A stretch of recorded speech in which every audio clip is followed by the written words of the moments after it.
If you want to learn, you have to first listen.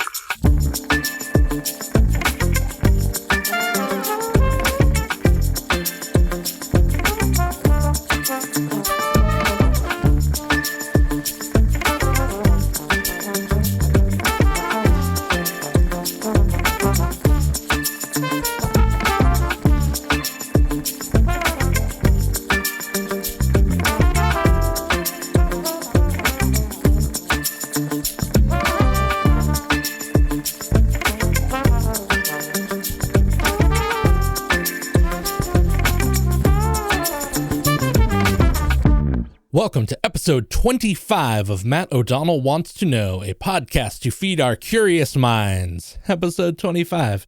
A little silver jubilee action, huh? 25. We did it. I'm Matt O'Donnell, and I want to know who you are. I want to know what you do. I want to know if there's anything more debilitating to a household than broken glass on the floor. Everything's got to stop. We got to make sure nobody steps on it. It gets cleaned up. But like, what happens? What if there's that little shard 3 weeks from now? It's really a thing, isn't it? I want to know what matters to you and why. I've spent the past 15 years as a professional bass player. That means I've covered a lot of miles and talked with a lot of people. I've found that the person deeply interested in a topic is often more interesting than the topic itself, and the bigger picture is found in the details. That makes for a fantastic excuse to share conversations with people who I think are great. This time on the podcast, I am joined by photographer Deborah Jones. Deborah is a real badass with the camera, and her client list is very impressive. However, I first went to seek her out because she has done all of the photo work in the entire catalog of Thomas Keller's cookbooks. More on Deborah in just a minute. I hope everybody's having a great, wonderful, and hopefully kind of unstressed time preparing for the Christmas season or any of the other end-of-year holidays that you may celebrate. I say it every time I get to one, but this is the 25th episode of Matt O'Donnell Wants to Know, as I said back there at the beginning, the Silver Jubilee. It's happening sort of as I knew it would, right against the end of the year, so hitting that episode mark and being at the end of the year at the same time is something to be very thankful for. We're always thankful as we come into this season of the year. I hope. Well, I say we. I mean, I speak for we, right? You and me. If you're not thankful, we should probably be thankful. Yeah, you know. But it has been a very encouraging year for the podcast. I mean, it's been the only year for the podcast, but it has been an encouraging first year for the podcast, and it really would have never worked without you listening now, whether it's your first, 5th, 18th, or 25th episode of hearing the podcast. We will get one more in under the wire. Episode 26 will drop on New Year's Eve, December 31st. That's going to be a pretty chill affair. I believe there are going to be some special guests coming through, and we're going to talk about the first year. Sort of not really a best of where you're going to get to hear clips or anything, but sort of talking about what made the year great. I am looking forward to that. But let's not jump ahead because this is a really cool conversation. If you've been here any time since like October or whatever it was, you've heard me talk in like every intro about the Michael Ruhlman episode of the podcast, episode 20. I had so much to ask Michael about because I've read so many of his books and absorbed so many things from them. But what we didn't really get into is that this is the 25th anniversary of the French Laundry Cookbook by Thomas Keller. And on Chef Keller's pages and the French Laundry page and all the associated things, they've been really ramping up the fact that it is the 25th anniversary of the book. I have always loved the photos in the French Laundry Cookbook and all of Thomas Keller's cookbooks. However, I'd never really looked to see who did them. That social media blitz for the anniversary of the cookbook yielded a post talking about today's guest, Deborah Jones. So I learned about her real fast through that and then found out that she has done the photos for all of Thomas Keller's cookbooks, which, as we talk about in the discussion, is really a wild accomplishment, at least in my eyes. And that's because All of the books are different. They have a great through line, but they are all very much filled with their own character in exactly the ways that Chef Keller's restaurants are. And so finding out that Deborah had done the photography for all of them was a mind-blowing moment for me. And that's because her versatility is on display very clearly, very vividly, just over the course of those books. So I went seeking out more of her work. I found as much of it as I could, and then I bravely sent her an email asking if she would be willing to come on the show. In her kindness, she agreed, and we set up the chat, and it turned out to be a great one. My wife Amanda is always on my case to not downplay my accomplishments, my plans, anything.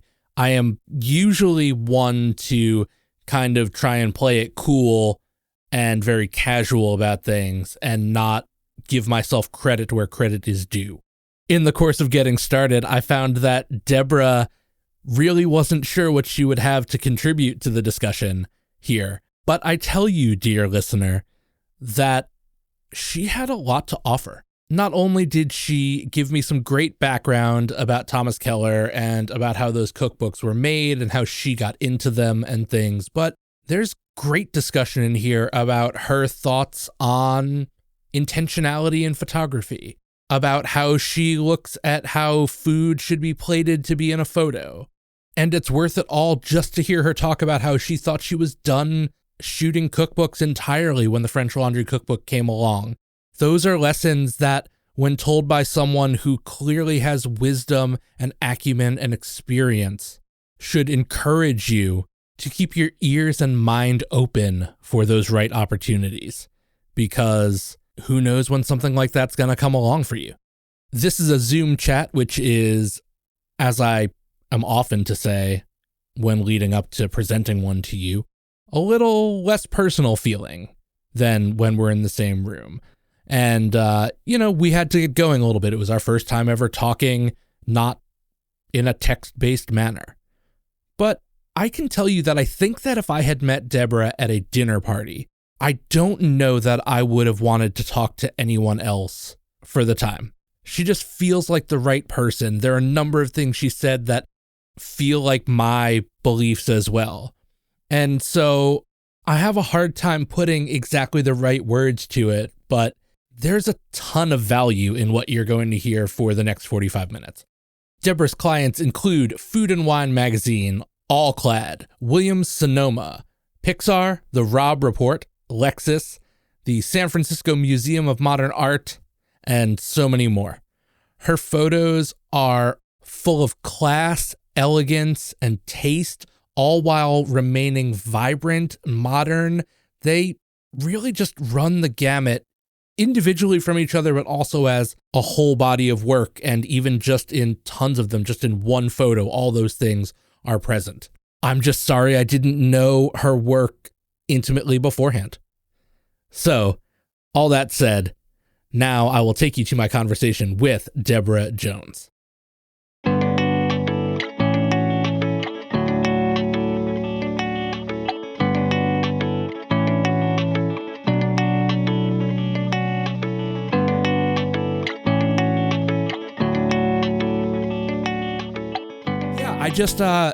I really wanted to do it because, as I had told you, I had Michael Ruhlman on, which was fantastic. I've been affected by his writing, both about other subjects and him as a cooking person himself for a long time. And so the fact that he was willing to do it is still exciting for me. So, and then I didn't even think about, because he was pretty strict about the time we had, which is fine, that I didn't even think about the fact of it being around the 25th anniversary or the 25th anniversary of the French Laundry Cookbook. Oh, I thought that's what this was all about. Interesting. I mean, it will be, and I'm into just some of your general photography things, so I hope maybe that will alleviate some of your stress about. I mean, you're good at what you do, and the fact that for you to be that good means that you have ideas about how it works, so, well, But yeah, I hadn't thought about it, and so we didn't talk a ton, Michael and I, about the cookbook in and of itself, just sort of about how he arrived there. I am so much of a more audio, and I would say that I can write as well as someone who is well-read will write without being studied in it. So those things make sense to me, and I had honestly, sadly, never thought to look at who did the photography. Oh, interesting. And then to find that you've been on the ride for all of Chef Keller's cookbooks is exciting that way too, and we can get into a bunch of that stuff. I've seen you say online that you had sort of been ready to be done with food photography when the French Laundry Cookbook came around. We'll get to that in a second, but really, I'm curious how you ended up primarily working with food photography up to that point, having a lot of success there. It was just a happy accident, honestly. A friend of a friend said, hey, who was a graphic designer at a nice firm early on in my career, said, hey, will you do us a favor and shoot some comps for us? We're trying to develop this new look for a post cereal. So in my garage, I made $100 a day. I, put it on the white background, I put it on the black background, I put it on the white wood and the sunlight and the blah, blah, blah. And it went to about fifth stage of comps where, they package it up, they present it to the client in New York, and it gets refined, and they come back with, oh, well, what if we had, blah, blah. So this was all with film. It was way before digital stuff. Sure, yeah. So we had that and, the blue bowl or whatever, just ridiculous things that, how the process happens. And by this time I had gotten really frustrated one night, and I had wadded up this piece of reflecting material and just thrown it in the garage, but I was just by myself. And it just happened to go in front of the light source. And it did this really cool mirror ball thing. Yeah. And I was like, that's what I should try. And that's how I ended up developing the light for the post cereal Great Grains 30 years ago. And when it was time to go to final, they called and said, hey, we're ready for final. This is beautiful light. They're happy, blah, blah, blah. You can make an estimate. And I was like, oh, yeah, right. Well, I knew all the big boys in town would be estimating on it. And they were honest. They told me that absolutely those guys were going to do it. And I fully expected them to get it. But they called me back and said, okay, Deborah, we have some good news. You got the job and you can charge more. Now, that just doesn't happen. Yeah, no. In no creative field does you can charge more really happen. So that was about me being in the right place at the right time, honestly, and knowing the right people. And I got the job, and I had to rent the studio. I had to, the whole thing. And client came out, and I lost my training wheels on that job for sure. Sure. I had to come off the 10-foot ladder at one point and stand next to the stylist and say, just steady me for a minute. I was really dizzy. I was like so anxious. Yeah. But we pulled it off. And from there on, it just came naturally. As they did a lot of food packaging. So I got a lot more the kind of comp things taking it to final. And then there was Hunt's or Del Monte or someone, all their tomato labels, and then all the Comstock fresh fruit labels and canned fruit. And it just became this commercial career. That's sort of how I started. And I ended up loving it because it was hard and it was challenging. And you had to be decisive. You had to be quick or you had to do it over, and, sure. And it was all film, and we didn't really know what we were going to get until, we were shooting Polaroids, but we didn't really know what would happen until the film came back from the lab. Yeah. And I got a lot of my first jobs referred to me by printers because my transparency film was so clean and easy to colors were right. And so that was really, it just sort of took off. And I'm still trying to figure out what I want to do when I grow up. But I just kind of got on the train and took a good ride, and it was wonderful. I think all the best people never feel like they have grown up and want to continue doing other things. I'm fine to not grow up. That's one of my goals, I think. Amen. So you were mostly doing kind of corporate stuff and product-based things. Yeah, commercial photography at the beginning. How did you start getting into working with chefs and on cookbooks rather than things for ad stuff? Well, another photographer, Catherine Kleinman, back in the day. She's a wonderful photographer. She had a cookbook series that she was working on, and it was growing rapidly, and she couldn't do all of them. And so a stylist friend of ours in common suggested that maybe they should look at me. And they did. And I ended up Catherine and I worked together to make the books look alike as far as technically how we did things and film stocks we used. And I probably did 6 of those books along the way. And we got IACP awards, and she got a James Beard Award. And so it was back in the day. It was kind of silly books now when I look at them, but that got us started on books. And from there was another series from Chronicle. And I had basically done about 24 cookbooks when Susie Keller called me about the French Laundry. I had previously said to the designer from Chronicle, we were at the book fair one December, and I said, I don't know, Michael, I think I should just start planting trees. I feel like I've made my contribution to landfill.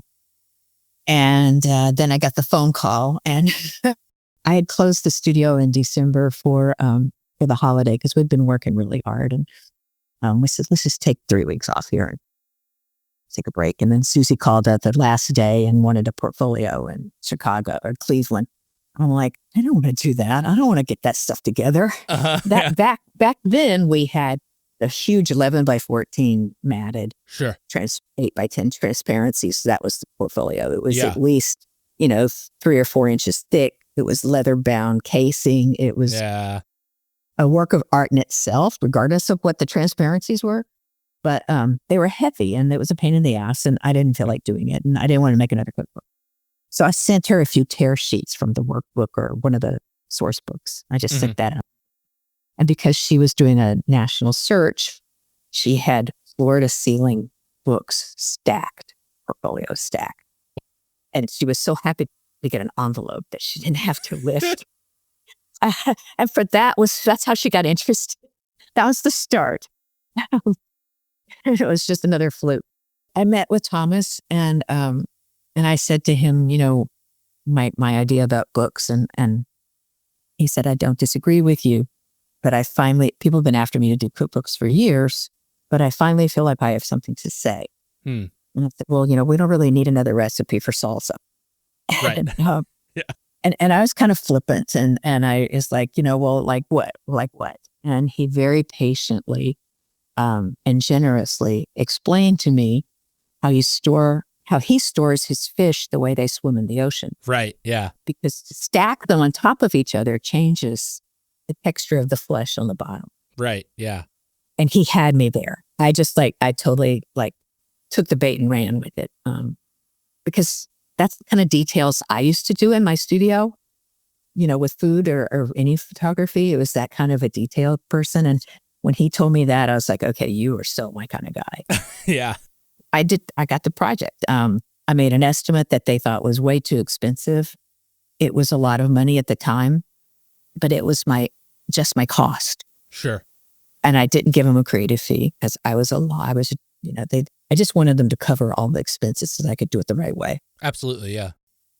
But I did it. My creative fee was 300 books in trade because when the publisher just adds a few more books onto the run, it doesn't cost us anything. Absolutely. Yeah, for sure. So I got the books. I got 300 books. I gave them to everybody I ever wanted to work with. I got a lot more work from it. It was a really smart move. From then on, I was able to get well paid for the following books and also a little commission. So that was fun. That's great. The more I learn, it sounds so interesting about the process because you fluked into bringing an envelope and it being that way. And that Michael Ruhlman said that he ended up with the gig because they were trying to get another writer, and a review of his book said that he wrote like that writer. And so that was a good way for him as well. And he just walked into the restaurant where Susie Keller met him and said, hey, I got to go. Yeah, that's right. I got to go do this thing. You want to come? Yeah. So it's so interesting that a book, and especially someone that is so, obviously I have never met him, but everything about Thomas Keller seems so mindful and intentional, and there are these couple like fluky things that ended up coming to him and making something brilliant. Well, but he's very open, and that's what makes him one of those things that makes him special. Mm. He's very open. He was incredibly generous. And I remember when we had our first meeting, sitting at his kitchen table in his house behind the restaurant. Mm-hmm. Grant Achatz was there. Stephen Durfee was there. Michael, Susie, and I. And Thomas looked at me and said, "So how do we do this?" And I'm like, I don't know. I think that's really important not to know. We all want to make a book we haven't seen before. So there's no formula. That's the one thing that we all had in common, was that we were tired of the way cookbooks looked. Right. Yeah. So we wanted to do.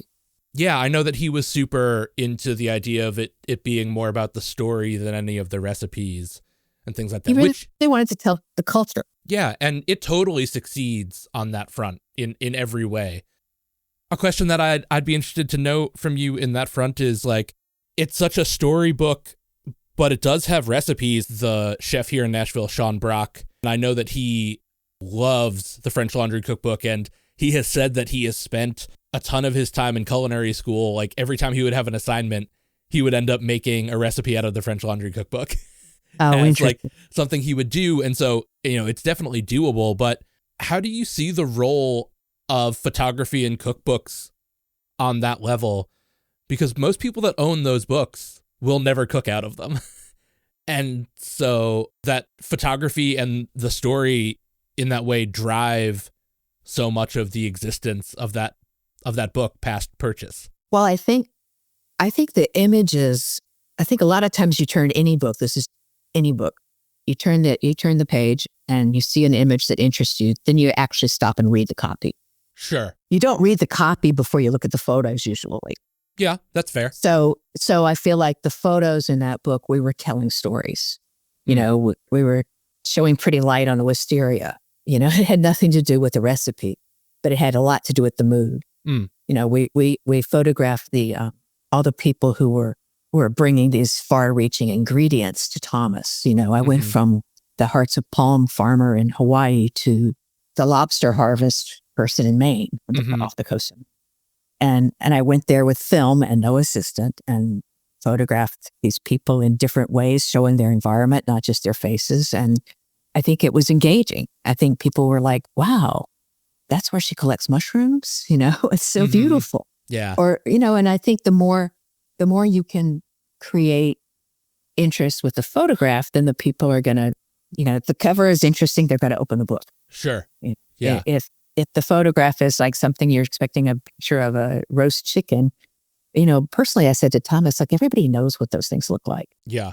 Yeah. We can show them how to make them, or we can show them some enjoyment with them, or, some pleasure that comes from it. But if we can create, some sort of a visceral response and not just a how-to book, that's the kind of book I would like to make. So that's, we talked about that in the beginning. And I think we were able to do it. I think we had a publisher who was willing to take a chance and do a book that wasn't recipe photo. Yeah. I feel like those books are so redundant and I've had to do them in my life and I don't want to do that. That's when I said no more. This book was supposed to be different, and it was. And then each book, from there, the Bouchon book was next. And then there was maybe Under Pressure came in, and then I think it's either that or Ad Hoc in the middle. There was Ad Hoc, and then there's the Bakery, but all of them tried to look a little different. Yeah, they all capture. Not to take the thing. They all capture the mood of the place. Honestly, I mean, having been to a number of the restaurants, I think that they each feel like not only the restaurant that they're supposed to be, but also, well, obviously the restaurant they're supposed to be. What a silly way to phrase that. But in terms of the style of food that they're supposed to be, I think that they all succeed that well.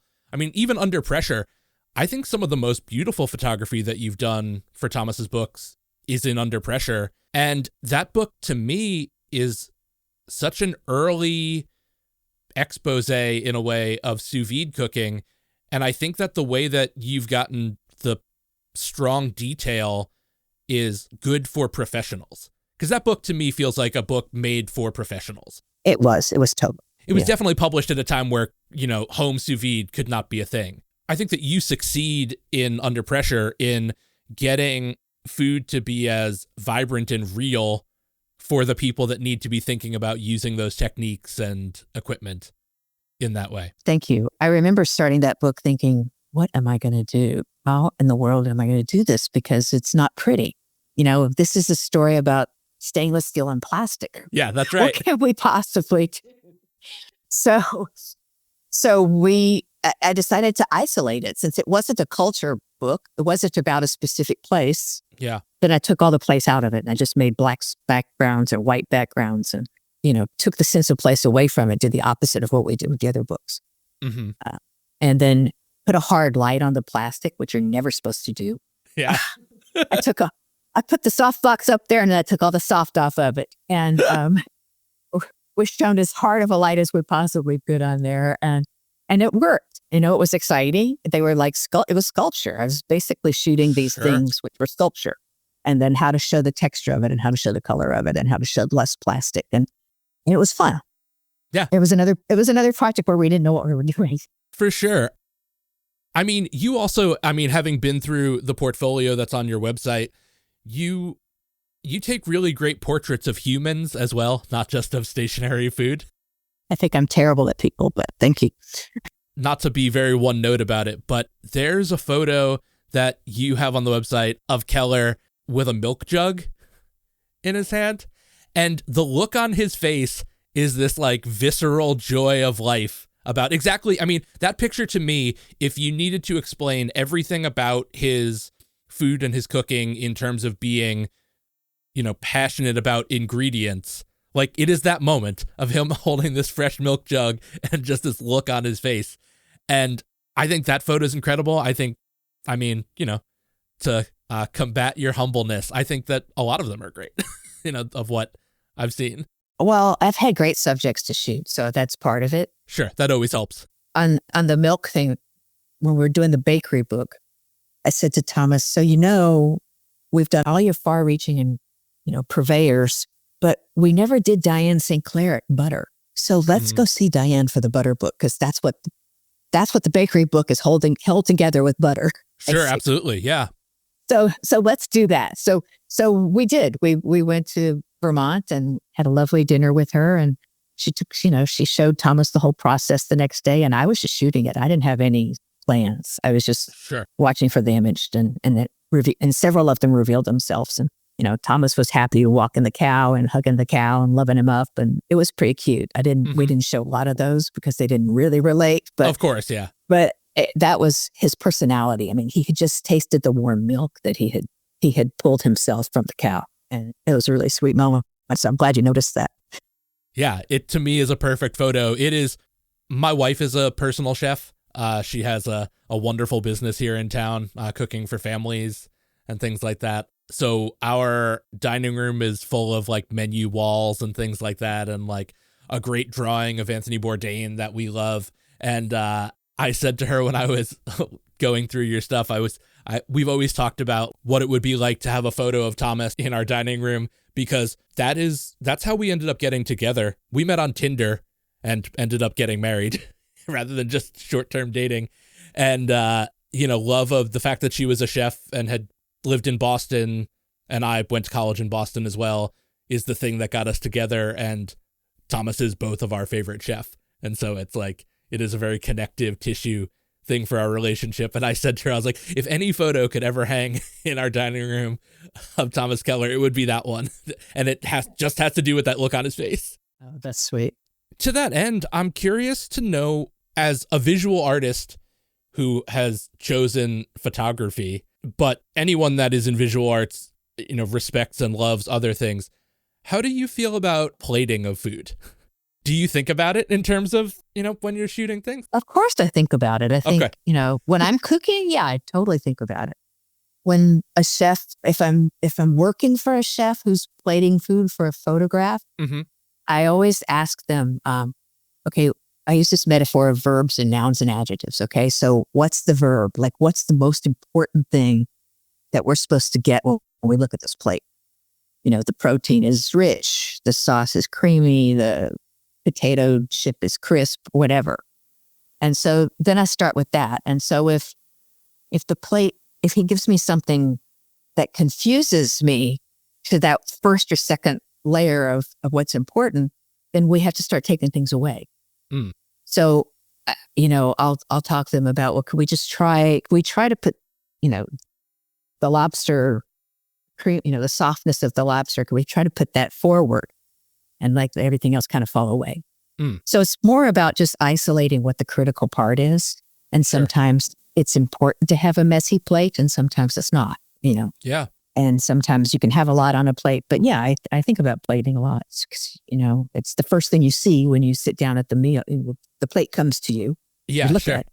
So, what do you want people to see first?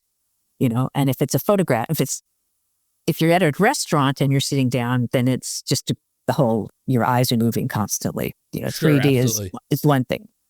But when you have a page that's going to be the same for the next 10 years in the book, Yeah. have to pay a little more attention to how to say what it is you want to say right away first. Yeah. Can you describe more about that verb, noun, and adjective thing? That sounds fascinating to me. Well, they're just metaphors. So, Sure. when we do anything, the verb is kind of the action, right? Of our statement, whatever statement we're making. And the noun's kind of, let's take a dish like, okay, your roast chicken. Mhm. All right. So probably the shape of the chicken and the texture of the skin are, say, the most active parts, the most informative pieces right away. So I call that a verb. Okay, that's my verb. So how am I should it? So then the supporting actor or the main actor is another way of saying that. And then the supporting actors or, the nouns or the potatoes and the vegetables and the rolls or whatever. Right. And then, the adjectives are the glass of wine or the salt or pepper or the napkin, like, how the napkin's folded or that kind of thing. So they're just like things that support the main focus. Mm. The main focus being appetite appeal, of course, but what is it that informs appetite on a flat page? And then that's like texture, usually. Yeah, I think it's interesting. My wife said something earlier this morning when we were talking about this and your photography, and she said that you sort of get the privilege of being the person that presents the feeling that a lot of people have when they say about fine dining food that this food is too pretty to eat when dishes get put down, and you get to steward that into a page and make it feel as though it's almost really there without an ability to eat it. And, one does not have to in that instance. So, well, I always hope they want to eat them. Yeah, there are plenty of times that we don't try to make them look like, unapproachable jewelry. Yeah. We want you to be able to imagine that you could actually eat that and that it would be delicious. Yeah, I love that. To that end about plating, I'm curious if there are any things that you've seen in Keller's style of plating food that has evolved. And I ask that mostly just because I know a number of people who I talk about food with that think that some of his plating ideas seem too old-fashioned. And I don't think that's true at all. I think that he figures out a way to make things feel modern but classic. And I was wondering if you get that feeling as well, or what feeling you get of that. Because you've seen a lot of it. I have over the years. Yeah. I mean, we were shooting the French Laundry book. There were a lot of things were getting stacked. Mm-hmm. Okay. So that doesn't happen so much anymore. Right. So there is evolution in his plating or, the French Laundry's plating. I don't know. I mean, I don't think he's trying to be Grant Achatz. Grant is always trying to find the next thing especially with molecular gastronomy. Right. And Thomas will use that as a tool, but it's just a tool to him. It's not a reason for being. And he's really about the classics. Yeah. And so if someone says it's old fashioned, it's because the classics are his priority. Right. Yeah. And constantly refining that and making them accessible to people is that's what he wants. He's trying to do. Yeah. Which he does incredibly. I mean, that's sort of the thing is if you want the classics presented in their best way from both flavor and visual, that's who you go to. And I mean, and not, that's not to say that he's sort of staid or stodgy or old fashioned. I mean, no, not at all. He took the cornet, he improved that from his Baskin Robbins experience. Yeah. So he's got a wonderful sense of humor, actually. Yeah, I mean, I think that's the best thing is that he occupies both spaces. It's totally classic and still every time I eat his food manages to feel new or innovative. I recently ate there for our we had a little 25th anniversary dinner party and with all the players. And that was really fun to get together, get the band back together again. Sure. But the food, I have not eaten there in a year. I try to eat there like once a year. I can't do that much more than once a year. Yeah. Especially if you're going to get the treatment that you probably get when you go. I think everybody gets the treatment. Sure, yeah. But he may shave truffles a little longer over my risotto. But that's because he probably does the same for anyone else he knows and cares about. Sure, I'm sure. Because in general, sidebar, which is the headline, chefs are the most generous group of people I've ever known in my life. I think that's true, except for the few that are not. Well, there's nothing's perfect, but of course not. As a group goes, I mean, farmers and chefs, I think, are probably if I could stereotype it, that they are the most generous people I've ever met. More than doctors, lawyers, dentists, sure, yeah. Photographers. Yeah. Anyway, so our recent meal there, things were much different than they used to be, and he served a lot of the classics. But they're lightening them up. They're paying attention to, we all don't want to die of a heart attack that night. Yeah. And so they are modernizing, but within the framework of what the classics are and how to be true to them and he wants to expose people to that. Like if everybody's eating molecular gastronomy, no one's going to remember where it came from. Right. Yeah.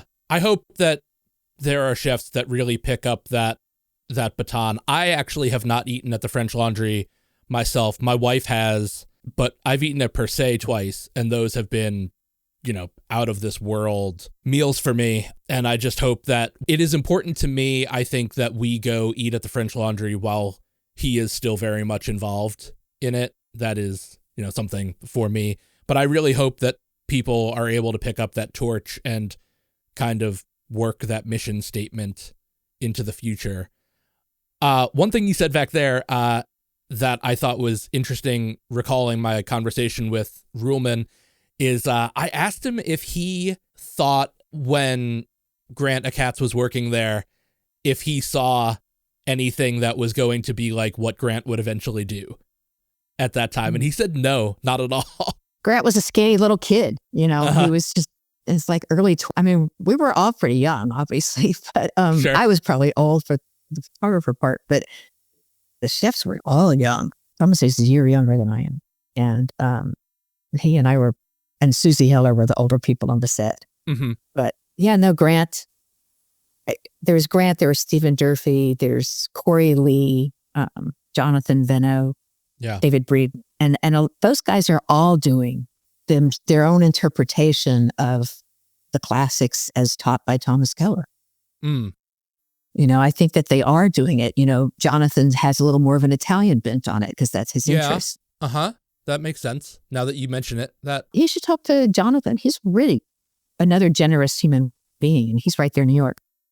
Yeah, I would love to. I try and keep this podcast balanced. It's sort of all shapes and sizes. At different times, people had encouraged me to do a podcast. I'm only about a year into it now, but I mean, I'm on the back half of 38 years old at the moment, and I only recently felt like I understood that it wasn't about what I could say in a podcast, but it was in what I could ask. I like to think of that as some sort of sign of maturity, that I realized that it was about the asking and not the telling. And that was sort of the key. But also, being a professional musician, I finally got to a point where I wasn't interested in only talking to musicians. Mm-hmm. And I do talk to some, for sure, and those go easy and they're a lot of fun, but an entire music podcast would kill me. Mostly just because I've been doing it for so long that my interests have gotten so varied, because I love it, but it's a profession thing. And so also being very interested in food is a reason why I've been getting, some food things happening and stuff like that. But yeah, I would definitely love to talk to more chefs. I'm always advocating for creative people to learn things from other creative fields. I think that if I were only talking about music, I don't think I would learn anything that would inform my music. And I always say that I've learned more about how to be a great musician from the documentary Jiro Dreams of Sushi than anything about music. That taught me that. So, especially for how much I love dining and food and have my entire life, talking to chefs is such a nice thing to do. So I do hope to do more of that. Well, they're all just expressions of our passions, right? Yeah, that's right. Yeah. And, for me, my inspiration, part of it was just, fear of repeating something I'd done before. So it's like, for me, I always want, I'm like FOMO on steroids, right? Sure. I want to know something I haven't done before. I don't want to shoot the same thing again. I had a wonderful career and I was loving every minute of it. And one morning I woke up about 10 years ago and I thought, oh my God, I'm going to a job for the first time in my life. Mm-hmm. And now this is someone who could do Uncle Ben's packaging and rearrange rice for hours. Yeah. Okay. And still love it. And it was a Williams-Sonoma shoot I had that day. And, I'd been shooting with them for years and years and years. And I just thought, you know what? It's someone else's turn to have an idea for the blender. I don't have another recipe for a whisk. I don't have another idea. It's someone else's turn. Yeah. And that was a big deal for me because I was always into how could I do it differently than I did it last time. Mm-hmm. But that just changed. And so then I just wanted to reach out. I went to museums and, being informed by Vermeer's lighting or something was probably had more impact on me even from 50 years ago. I mean, I collected Life magazine as a kid.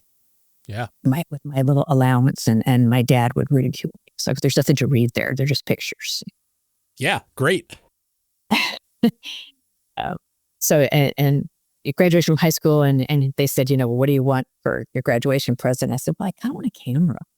And my dad's, well, I'll just bring one home from the office because I'm sure it's a phase. So, that's where I am. I'm coming into a next phase of my life, which I'm shooting, but I'm not taking commercial jobs anymore. I'm trying to find my own art at this point. I got very practiced at translating yours or Thomas's or any chefs or the clients. I would channel your vision into this because it was what I could do. But now I want to try to find my own because some of that has atrophied over the years. Sure. I wasn't doing it for me. I was doing it for you. And now I'm looking at what kind of images do I want to make? What do I want to look at? And I never really put prints on the wall because I've always had books that had all my stuff printed. Sure. Yeah. And, maybe it's time to start looking at some of these. I love shooting. I dread editing. Do you hate editing more or do you hate getting rid of all the bad shots? We have a friend, one of my wife's oldest friends is one of Nashville's premier photographers. And so we are blessed that almost all the great photos of us are taken by someone that, shoots for Billboard magazine and all those things. Great. We are exceptionally lucky, but he always says that the first thing that he ever needed an intern to do was go through the mountains of digital photos and get rid of all the trash.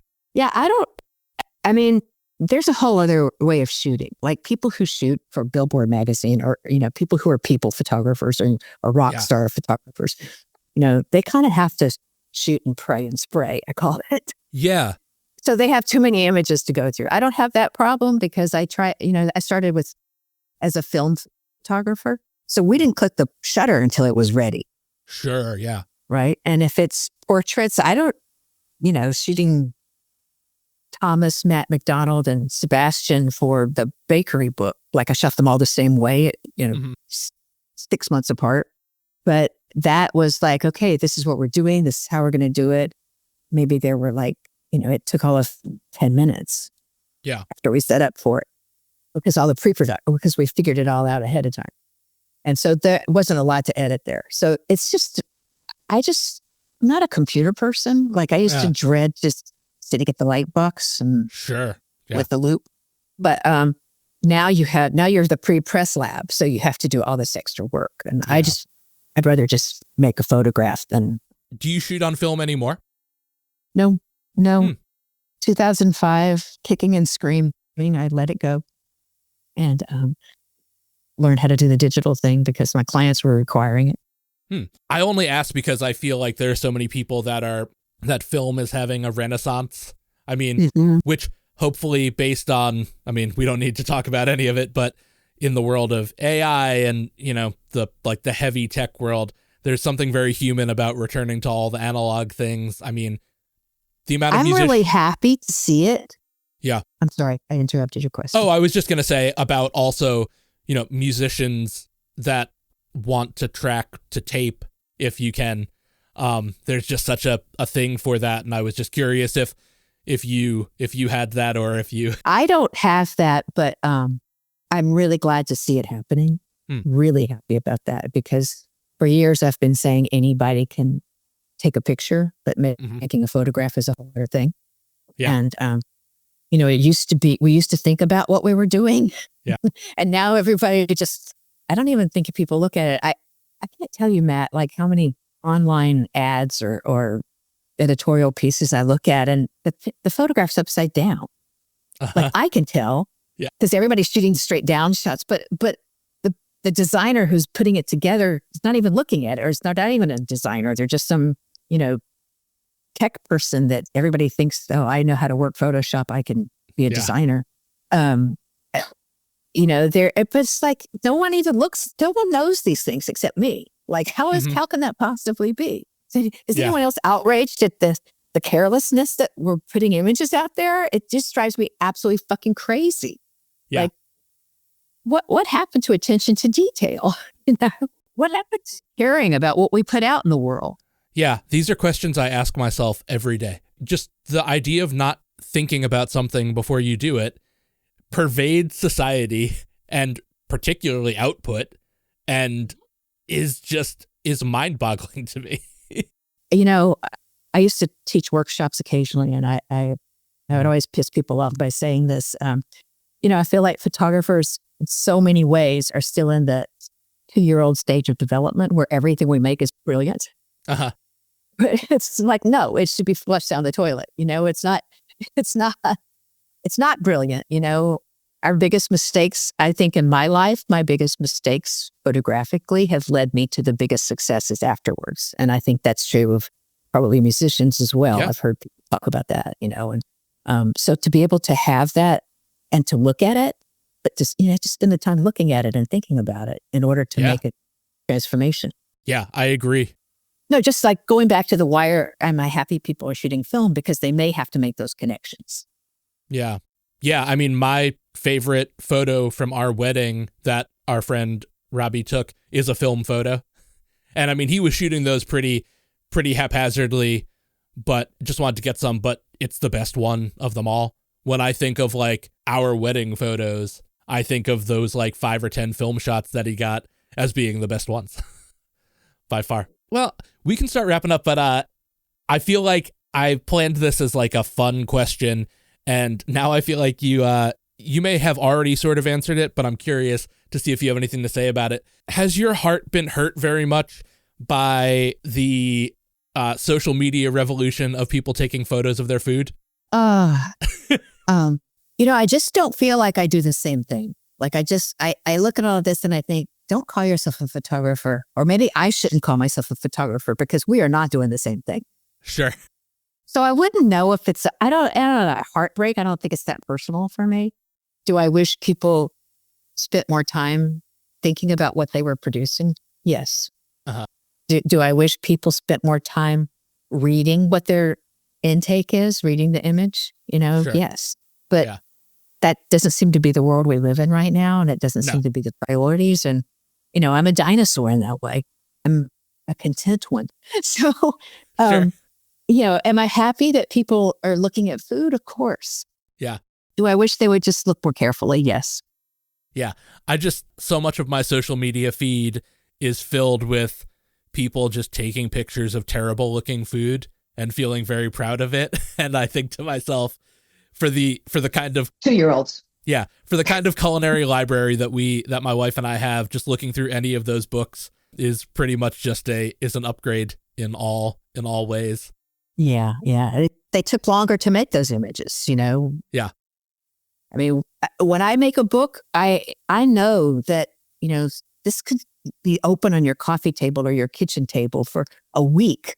So this one image. So we have to make these like worthy. Yeah, absolutely. They're not going to just be thrown away. I mean, I don't have those people on my Instagram feed. I just delete them. Sure. Because like if, there's so many things I want to learn about content on. And if you're not giving it to me, you're gone. I don't give you a second chance. It's just That's right. I should do a better job pruning my list. Yeah, but you should, because you're just putting trash in. You're going to, trash in, trash out. For the most part, I try and curate pretty well, or at least have a counterbalance of things that are contents that I want to enrich my knowledge about. But there's just a certain amount of friends and things like that. And yeah, I should get less of that. Well, we all make our decisions about these things. Yeah. I'm not going to judge yours. I never did Facebook ever. Good. Because it's like I never really did cold call marketing. Mm-hmm. I put that website up that you referred to. Yeah. Just as I was selling my loft when I wasn't going to have a studio anymore. I never had a website. I had an agent who had a website, so that was fine. But I didn't want strangers looking at my work. I don't want a phone call from a stranger about a job. Uh-huh. I only had a pretty curated list of people that we tried to get work for. Huh. Well, in that case, I am honored that you took my email. Well, you asked so nicely. Anyway. I try to. I don't have any secrets. I'm happy to talk to anybody about if they really want to listen about photography. Yeah, absolutely. Thank you so much. Have a great day. Take good care. All right. All right. Bye. My sincerest thanks to Deborah Jones for getting on and chatting with me for a while. So much great stuff in that discussion. Thank you to you for being here and listening. You can find Matt O'Donnell Wants to Know on Instagram. That is Matt O'Donnell Wants to Know. You can find my page on Instagram. That is @MattO'Donnell. Send questions, comments, concerns, whatever to mattodonnellwantstoKnow@gmail.com. Gosh, every time I do this, I think to myself, I really did a great job of grabbing all the right things, because you can find me in all those ways. I'm also on Threads. Matt O'Donnell Wants to Know. Threads has been pretty great. A bunch of places. Please don't forget to like, subscribe, share. Please, for the love of God, share the show. I am a power-hungry man, and so even though I like where the numbers are headed, I still want more of them. So if you've enjoyed this, tell someone you know. People like hearing other people talk, and that's what I'm doing. I'm finding you quality people. I'm just here to help you have a great time. And I hope you had a great one again, whether it's your first, 5th, 8th, 12th, 7th episode. I am so glad that you listened to this. 25 episodes is cool. There'll be one more before the end of the year, and then it'll be a year. A lot to celebrate, a lot to feel great about. That's going to do it for this time. Take care of yourself. Have a great Christmas or other holiday. And while you're standing around drinking eggnog out of a Wally World moose mug, please remember the best answer to a question is usually another question. Feliz Navidad.